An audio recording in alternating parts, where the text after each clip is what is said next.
আমার ভাই কবরে, আমার ভাই কবরে।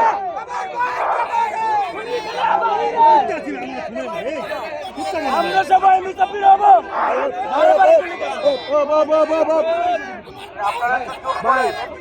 ভাই একটু কথা শুনেন, ভাই একটু কথা শুনেন, একটু কথা শুনেন। আমাদেরকে যদি এইভাবে ব্যস্ত রাখে তাহলে আমরা কিন্তু গুরুত্বপূর্ণ কাজ করতে পারবো না।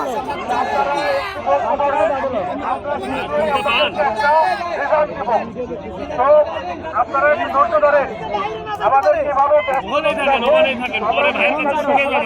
আসল কাজ সামনে আপনারা একটু দয়া করে একটু ধৈর্য ধরেন।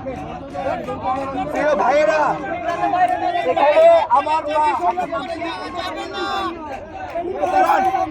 এখানে আমাদের একজন মা আছে, আমাদের মা, উনি বলছে যে ওনার কথা হলো উনি শুনতে চান না যে খুনিরা ভারতে চলে গেছে।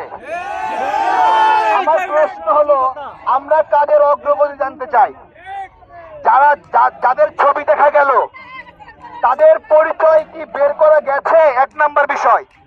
2 নাম্বার বিষয় হলো তাদের দেশ ত্যাগের বিষয়ে কোনো নিষেধাজ্ঞা জারি করা হয়েছে কিনা। এই 2টা বিষয় আমরা প্রশাসনের কাছ থেকে একটু শুনতে চাই। ঠিক আছে, আমাদের মা উনি এই জিজ্ঞাসা করেছেন আমার কানে কানে, উনি বলেছেন আমরা কি এটা শুনবো ভারতে চলে গেছে, সেক্ষেত্রে খুনিদের দেশ ত্যাগের নিষেধাজ্ঞার বিষয়ে সরকার কি পদক্ষেপ নিয়েছে, কোনো প্রজ্ঞাপন জারি করেছে কিনা, এবং আমরা শুনতে চাই যে ছবিগুলো দেখা গেছে তাদের নাম পরিচয় এগুলো প্রকাশ করা হবে কিনা। আমরা ওসির কাছ থেকে আবার একটু শুনতে চাই। আমার ভাই কবরে, আমার ভাই কবরে। আপনারা যাবেন না, তারা একটু পিছনে যান। এই মোবাইলগুলো কি সরান না। আমরা তো স্পষ্ট এখনই দেখছি যে এরা আবার